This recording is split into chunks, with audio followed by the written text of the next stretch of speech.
कमाई कैला कवन कमाई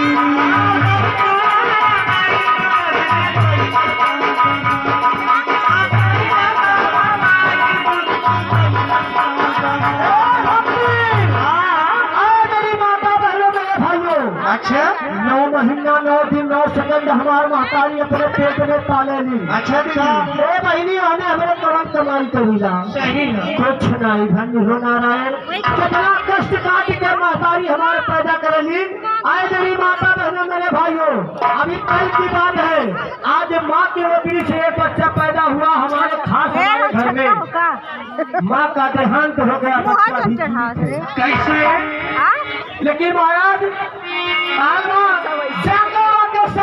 मार सके न को और न बाका कर सके चाहे जगबाई लेकिन कबीरदास हमें बदला है महाराज कैसे